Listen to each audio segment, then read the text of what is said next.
Hello, and welcome to the Homeschooling and Loving It podcast. I'm your host, Jamie, your friend at homeschool.com and homeschool mom of 6. Join us as we keep it real and chat about the ups and downs of this amazing adventure we call the homeschool life. So grab a cup of your warm favorite and a comfy chair and let's get started. Hi everyone, today's podcast is all about homeschooling and working.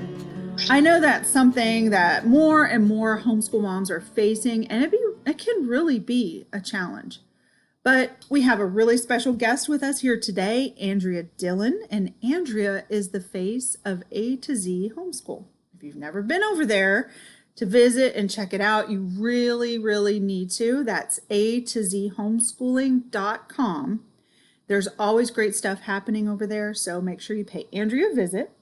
And just to give our listeners some background, I think Andrea is absolutely one of the most amazing people that I've ever met. She is definitely one of my homeschool heroes. She not only homeschools her 2 children and works from home, but she's also a single mom, and she's doing all of this by herself. So, Andrea, tell us a little about yourself, your children, and your work situation.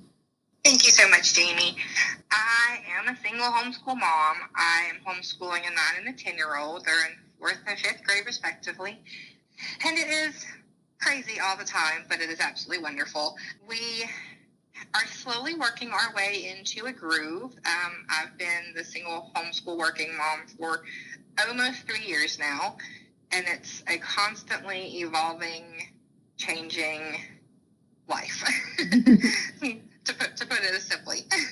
So with your schedule in particular, do you homeschool and work at the same time, or do you kind of stagger your times? How do you work that out? A little bit of both. Most of the time I'm working while they're homeschooling, and if it's things that I try to pick things that I know I can start and stop on, so that way if they need me I can pause, put on my homeschool hat for a bit, work with them on what they need to do, and then come back to what I'm doing. There are times where I have to segregate myself alone somewhere to get some stuff done, and that's when I've kind of taught them more about doing things on their own and working on their own and setting aside when they need me for us to work on later. Right, definitely. So that's something that I found too as my children were getting a little older. And of course, when I first started homeschooling and working, it was crazy because my kids were pretty little and I couldn't do that at the same time. But I've noticed, as you said, yours are getting to that age. It's nice. You can kind of do some work while they're schooling. That works out good, doesn't it? I have learned the 1 minute. Like, they'll ask me a question, and Mommy, I'll do her 1 minute sign, and I know, just wait, please, let me get my thoughts back out, and then we can continue on. Yeah. So do you feel like your homeschool method or style is kind of relaxed to fit into that schedule? Very much so. Yeah. I feel to be a single homeschool mom, no matter what you're doing, if you're working or not, you have to have flexibility, and you have to relax. And the first thing that anyone who's in this situation has to realize is you've got to let things go. Yeah. You can't have it all at once. You can get there, but it can't happen all at once in a nice little box. It's got to gradually build as you get your footing.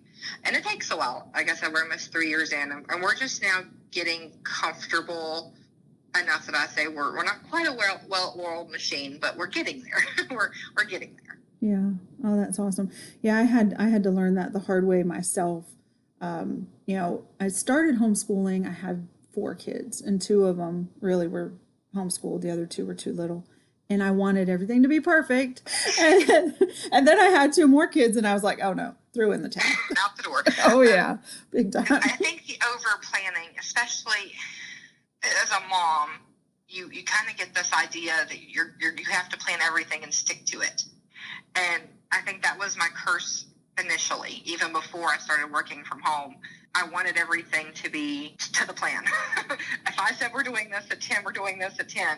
I don't care what's happening, but you have to let that go. You have to realize that that's not going to work, and it doesn't. Yeah, and exactly. I come from a teaching background too, so I was also at odds with my teacher self because I was so used to classroom planning and organization, and my brain was still stuck there. And that was a hurdle I had to overcome as well. Oh yeah, I think that's why we've always gotten along so well. We both have that teacher background. I had the same exact experience. I had to get over that hurdle because it just doesn't work well in and a it homeschool. Always sneaks back in. Yeah. Every year. Great. So with your work schedule, how do you handle your day? Do you have like set periods of time or like a quitting time, or do you just kind of work on and off during the day? How do you work with that? It depends on what projects I have lined up. If I know it's something that's pressing that has to happen, I will schedule blocks of time out so that I can work on that separately. Mm-hmm. But most of the time, we're really flexible about starting when we're all ready, and then we all work around the same time.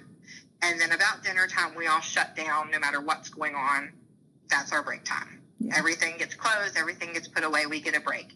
If work isn't done, that'll be addressed afterwards. If schoolwork isn't done, some days that does happen, that gets addressed afterwards too. And so I'm very relaxed on how what needs to be done in a certain time, because I want them to have as much time as they need and as much time as I need to get done with what I need to do. And so as long as we have that break section and we can come together, kind of throw everything out to the side, enjoy a meal, maybe a small episode of something or a game, or just relax for a bit. But and then after that, if we need to go back, we will. But most of the time, that's when we call our day end. Yeah, that's the same here too. I feel like it helps you to have that break and separation and just like, be intentional about your family and having a good time together before you have to do it all over again the next day. Yes. And I've found it's also helpful, especially if it's something that I'm stressing out about and working on, to just put it away and us do something fun. We'll pop popcorn and have a random movie time, or pull out a game that we haven't played in forever and do it. Or just, okay, everybody get dressed, we're going somewhere, and we'll take a break. And that always helps, and we can come back refreshed and get more work done even with a break than if we would have stayed and struggled. Yeah. So you mentioned earlier you had your 1 minute finger sometimes you had to hold up. I feel like that's kind of something that, each of us as a homeschool mom, working mom, we have these little things that we've kind of set in place, whether it be a signal or maybe something. I heard one homeschool mom said she had a hat that she would put on when she was working, so her kids would just see, oh yeah, mom's working. It was like a visual. Did you teach your children like some protocols when mom's working? We do this or we don't do this. I actually have a sign on my bedroom door that I made very early on, and it says mom is working / in meeting or whatever it needs to be. And then I write in what they can do quietly while I'm doing what needs to be done. And that has always helped. Some days it's this and this for schoolwork, and some days they can see it and it'll be, you get to play on whatever thing that I normally don't let them play on while I'm doing this work. And so it's a nice kind of guide that they can follow. And they know, like if my door is shut, they know that mommy's doing something that she needs to be alone for, and that there's probably a meeting or a phone call or something going on, and to be as quiet as possible. And so that happened really gradually, and we just kind of fell into that. Another one of mine is my kids are both gamers. So after they're done with their schoolwork, it tends to get a bit loud with gaming because they have friends all over the world that they chat with, which is great. I mean, it's amazing who they've become friends with and they get to talk to, and some of the languages they're picking up, which I don't know, but they have learned. Yeah. But so they know when mommy, especially when mommy's writing, my headphones are wrong. And if my headphones are on, you approach quietly and wait patiently for her to acknowledge you, because she's writing. She's in writing mode. Mm-hmm. And that's my hat of sorts with that, is when my headphones are on. Right. We also use a chart method of keeping on track for days. And so my kids always know that if I'm not there immediately, they can check and see what they have to do, and they can start on that. And most of the time they're good about that. Some days they want to put it off and find something else to do before I tell them. But But most of the time, they're really good about checking with that. Whole idea of teaching our children to be independent learners, and kind of like setting our home life, or the what we've got to do, whether it's school, whether it's lunch, into like this automated mode. I found that that's kind of a survival skill for me, to be able to work from home. That I've got to teach my kids, they've got to handle this and this and this on their own, or I won't have time to do the other things that are required of me. So that was cool that you did that. You have it kind of automated. They know what to do. We do it, especially here recently. I've had to do it for food planning because I am so bad for forgetting to eat, and so I will just power through and work. And my kids, can't power through. They're at that growing stage where it's 6 mini meals a day. I tend to prep on the weekend and find small things for them that I know they would like, and have it ready and available, and pretty easy for them to either make themselves or have it already made. And there's a list on our refrigerator that I dry erase in what's available, and so they can go and get their food when they're hungry, and they know what's available, and they know what they can make. And they're getting older now where they can actually use the appliances and cook some things, so that's even better. Yeah. But they know what's available, what they can fix and make and eat, and I don't have to hear what we having for lunch right in the middle of me trying to think. And so that's helped a lot. And it's also great because then they'll even come and check in on me and say, hey, we're going to make ourselves this. Would you like one? Which is a surprise bonus of this, because I don't think that would have happened otherwise. And I love seeing that, because it's not just academics that we're teaching our children. It's life skills and preparing them for their own future in all of these wonderful areas. So that really ties into another thing that I was going to bring up, making our home and our homeschool and our work and ourselves just efficient. I mean, you spoke to that just now, and that's all about efficiency. You've got, where you're letting your kids know what's available for them to eat, and they're independently able to go in and take care of that. What other things do you do that kind of keep everybody going efficiently? With our cleaning, I fully admit straight off, I am a horrible housekeeper. I tend to be the person that puts it off for the last minute. It's just not my thing. It never has been. Yeah, but we will set aside normally our Friday nights, sometimes Saturday mornings. My kids will know, okay, it's time to clean. And everyone drops whatever they're doing, and we pick up, we vacuum, we mop, we put things up. If there's clothes that needs to be sorted and put up, that gets put up. That way we can kind of stop and be refreshed.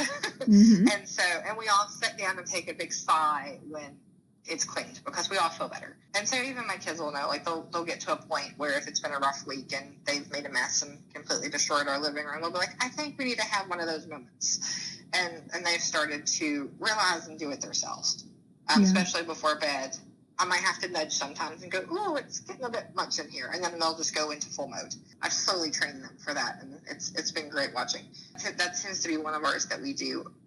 With laundry, that's another one. If you follow me on A to Z Homeschooling, especially on social, you will see my laundry woes. It is another one of my I'm not good at areas. I tend to be the wash it, dry it, and it sits there for a long time to get put away. But my kids are helping greatly with that, and they'll recognize, okay, this is washed now, I need to put this up, and they'll take their basket at least to their room. So at least it's a step further than we've gotten before. We are definitely kindred spirits, because that is exactly how I operate with laundry. I wash it, I dry it. I bought these 2 rolling industrial size laundry baskets. I mean, we're talking industrial size, with the white canvas little thing, the full blown. The hotel ones. Exactly. And I just put all the clean stuff in there, and then I don't make them do it frequently, but at least maybe once a week when those are full. It's like, okay, everybody's helping. Yeah. I'm not folding. I washed. Yes. Well, there'll be moments where our clothes will be all intermingled, and they're so used to me sorting. That's just been something that I've always done, and I don't know why. It's just programmed into me to do it. But especially the past few months, my kids have been like, oh, this needs sorted. And I just kind of give them a look, and they'll be like, okay, we'll do it. And they'll go and sort for me, because they know, like, yeah, this needs to be done. And so they're getting older to where they recognize the things that happen that aren't magic that mommy's doing. And so they're beginning to step it up. And know that they have to kind of do their own part. And then there's a few things we're still within this great age to where sometimes they just like to do things. And so I'll wake up some days and my dishes have been loaded in the dishwasher and it's running. And I don't even know like what prompted it, but I'm not going to say a word and just love it and be thankful. Right. Don't ask questions. Yeah, I don't know what else did that one, but I'm happy. No one gives me a talk, please. It's always such a huge blessing when you see the kids just doing on their own. Yes. Yeah. Because it tells you that your hard work, all that labor that you've invested in teaching them and training them, that's paying off. That's the perk of having two close to the same age as well. Is when one's slacking, the other one's really quick to point it out because we're at that sibling moment in time where it's like, hey, you're not doing your share. And so normally my daughter will look at my son and be like, Mom does this all the time. You can do it once. Oh, that's awesome. and so they get onto each other at times. So I don't even have to sometimes say it. Appreciate you joining us today, and this chat has been great. Before we go, do you have anything that you'd like to share with those single moms out there who are working and homeschooling and find it challenging? Do you have any words of encouragement for them? Absolutely. You can do it. Just hang in there. Take it one step at a time. If you're overwhelmed, if you're stressed, back off. Step back. But what needs to happen first? If the work is your first needs to happen, let it happen. Your kids will be okay. They are constantly learning. I have definitely found in my house, as much as I fought against letting my kids be unschoolers, we tend to float on that side sometimes, especially when mommy's super busy. And your kids will learn. Your kids will pick things up that you never imagined they were going to. And it's things that they wouldn't have learned if you were planning it, because it wouldn't have been something that you would have thought to teach them. Don't stress about it. It's going to be okay.